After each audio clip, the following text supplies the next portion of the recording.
So, the other day I was reading an article on depression and anxiety and ways to cope with it if you have it. So I found these quite interesting and I thought they would help me quite a bit because I have quite bad anxiety. And then when Robin Williams died and everyone was aware that he had depression and then committed suicide, I think a lot of people were sort of paying more attention to depression and anxiety in a good way, some in a bad way.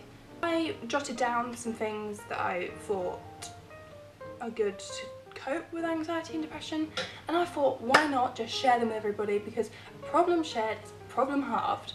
But also these techniques kind of help me, and I think there's probably a lot of people at home that watch videos or whatever, just people that don't realise that they've got anxiety, or people that have got it but just have been too scared to get help. The first few things for me are recognising the symptoms and accepting them. This took me about a year, maybe longer. Sometimes I don't even accept that it's anxiety. So first of all, symptoms of anxiety for me were feeling sick, feeling dizzy, feeling faint, mainly in social situations, and at my worst kind of feeling like just didn't want to get up, didn't want to go to school, don't want to do things basically.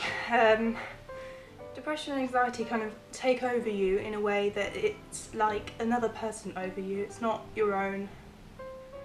You're not in control and you can't help yourself that much to an extent. So sometimes for people just have to recognise that what they have is anxiety and depression. That is like the first step. I found what helped me was being open about having anxiety. You have a scene, like for me I've had problems like at uni and school where I've had to just kind of walk out because I felt like I was about to be sick or faint, and I didn't. But by telling my teachers and people at university and friends that people are understanding, and if they're not understanding then they're kind of not worth your time. Obviously one of the biggest ones is get help for any mental illness really. You have to understand that a mental illness it's in your head, which is part of your body. It is just as important a illness as breaking your leg. You know, just because breaking your leg is visible, it doesn't mean it's any worse than what's in the inside, and your brain is really strong. In the UK, through the NHS, you can see CBT therapists, cognitive behavioural therapy, thinking, I don't know, but basically yeah, it's cognitive behavioural thinking. The therapist will help you to change the way you think.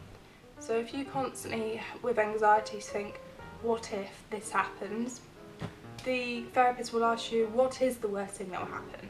One other big aspect is to surround yourself with people that bring you up and are positive and happy, because if you're around negative people, you're already going to be negative in your own head and you do not need them to bring you down more. What I've hated with anxiety is when I want to do things but I kind of know in my head that I can't do them, so I don't even plan it. What I'm trying to do from now on is just plan things so we can do it. And if I do it, I do it, and it's one step like forward. If I don't do it and anxiety stops me, then I'll try and do it next time. Just don't let it cripple you. And for anyone that's watching that doesn't have anxiety and depression, I think it is hard to understand if you've not had it, or if you don't know anyone around you that has it. But please be understanding and get rid of the stigma around mental health. Know that it is a real illness and it can be helped. If you're having any anxiety or problems, comment below and tell me how you feel. And if it's something that I've felt and I've somehow dealt with, I'll tell you how I deal with it. It's not a bad life, it's a bad day.